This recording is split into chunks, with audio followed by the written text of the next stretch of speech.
Hey everybody, Captain Jake here again with a quick update on our effort at RV Pilar Inc. to ban Mylar balloons here in San Diego County. For several years, we have been leading the way in exposing the danger Mylar balloons pose to the marine environment. Several years ago, the state voted unanimously on AB 847 to ban the balloons, but that won't take effect till 2031. That's just not quick enough for us on the Pilar. We are a small organization with huge support. We owe it to our community to take the lead on this issue and do what we can to push it in front of the city council, but we need your help to do it. We are prepared to start at square one with our local town councils in an effort to garner support. From there, our local city councilmen. Any and every organization that believes the lighter-than-air ban adopted by the adjoining counties is a good idea and should be implemented here in San Diego County ASAP. You'll be able to watch us work on this as we post some real-time reality of our progress. Any contribution you can make to our effort to see this issue through to the end would be greatly appreciated. For more detail on the latest real information about the damage caused by Mylar balloons, here is RV Pilar's marine biologist, Hillary Jaffe. When you think of Mylar balloons, you likely associate them with happy times and celebrations. Mylar is a balloon with a not-so-silver lining. When it comes to Mylar balloons, there are many concerns that surround them, and they can be summed up into three different categories: economic concerns, concerns over safety, and concerns over the environment. I'm going to break down each of these concerns and give you a better idea of why you would want to support banning of Mylar balloons in San Diego. First is the economic concerns. When it comes to the local economy, there's a large amount of our budget that goes into keeping our public spaces clean. That includes our beaches and our public lands, which is where a lot of balloon waste ends up. You can see here by this graphic that a study done in a neighboring town shows how much money can be saved just by reducing the waste and debris that comes up on beaches and in our public lands. Wouldn't you rather have all of that money being spent on something else to better our local communities? Another thing that is of concern is the local rules and regulations. Back in the early 1990s, a bill was passed that banned all balloon releases and it regulated the sale of balloons.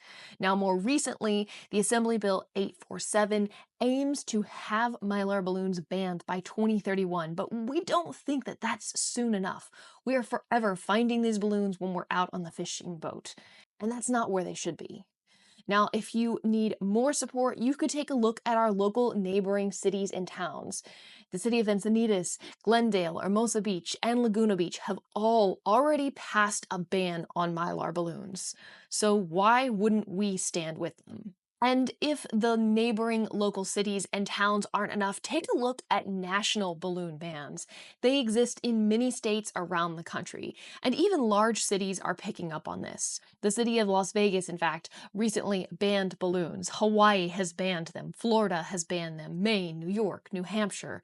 And new places are coming on board every single day. If you take a look at the recent news, you'll see the mass power outages in New Orleans that have sparked discussions on banning Mylar balloons. Now, economic concerns aren't the only ones that we need to be worried about. There's a lot of concerns when it comes to Mylar balloons and safety, especially with respect to electrical issues. Mylar balloons are wrapped in this metallic coating that makes them particularly dangerous. When they come in contact with power lines, they can cause immediate power outages. So not only are we putting the workers of these power facilities in dangerous situations to have to remove these, but they're also causing a huge inconvenience to the customers that are impacted by these outages that go on for hours. If you take a look at these different power companies, SDG&E, between 2019 and 2024, there were over 520 electrical outages that were caused. And just in 2021, SCE reported that there were more than 1,000 different outages that impacted 1.6 million people over 7,630 hours. That is not acceptable. Your party favor should not be causing power outages for the entire city. Just one reason to ban Mylar balloons.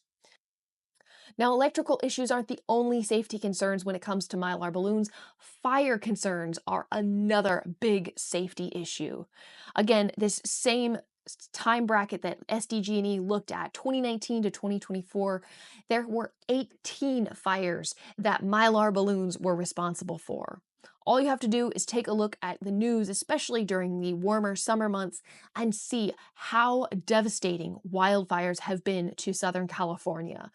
We are experiencing very dry weather, and drier weather combined with already dry land, it doesn't take much to start a devastating fire that destroys thousands of acres of lands and puts people's lives at risk. Is your celebration balloon worth that? I don't think so. Another safety concern that we have to worry about with respect to Mylar balloons is how they are impacting our natural resources. While natural resources include things like natural gas and oil, they also include things that are part of our basic rights, like clean air, soil, water, fish. I don't know about you, but the folks in the RV Pilar have gone out fishing on numerous occasions, and so many times we find these Mylar balloons while we're fishing. They are destroying our natural resources, and it's not okay. With that, you might not be surprised to know that Mylar balloons cause huge environmental concerns. First and foremost is pollution. After you finish using the balloon for your party or your celebration, what happens to it? It's not likely that you're going to be using it again. It at this point becomes a single-use plastic. And when these Mylar balloons are exposed for prolonged periods to the sunlight, they break down into small particles that are then in turn ingested by sea life. That is us contributing once more to the largest source of plastic in the ocean, which is microplastics.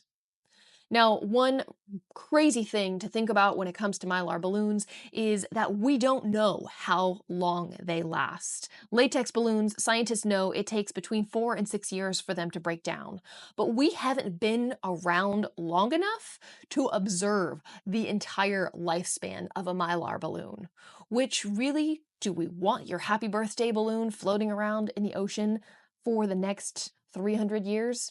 I don't. In addition to causing pollution, Mylar balloons also pose huge threats to wildlife.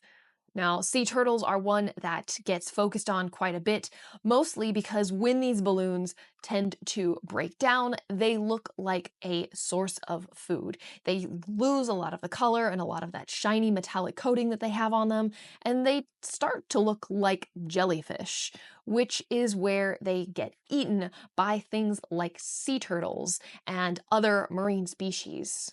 More and more frequently, we are seeing headlines like this one, where whale calves and other marine mammals are washing up on beaches dead after ingesting Mylar balloons. That's not okay.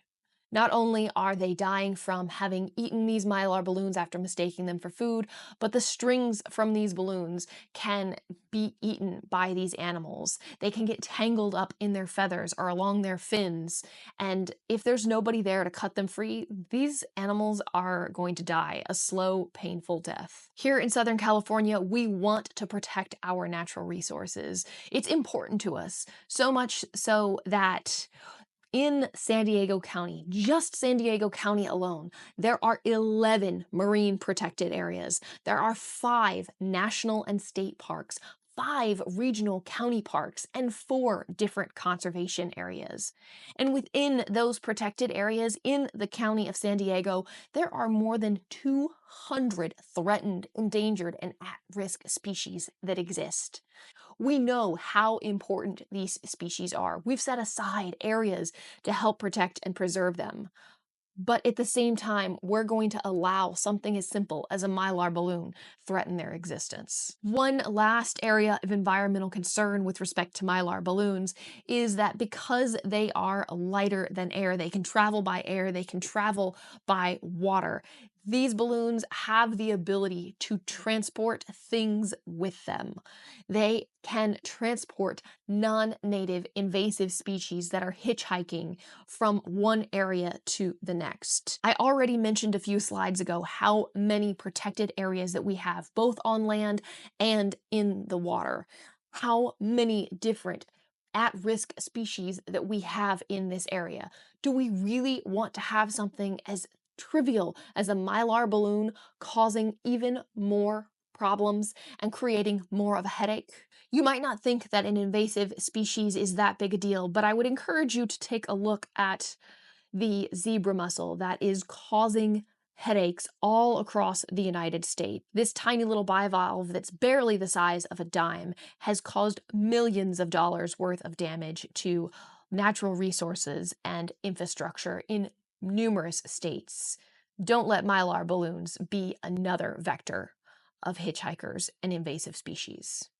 Any contribution you can make to our effort to see this issue through to the end would be greatly appreciated. If you're a registered lobbyist in San Diego or know one that can assist us, we would really appreciate the contact. Please share this post with family, friends, anyone that can help support us. We need to do this. We need to do this now.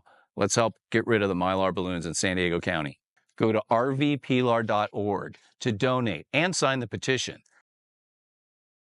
You can visit our website to learn more information and to sign up for our email, or if you have a specific question, feel free to email us at this address here.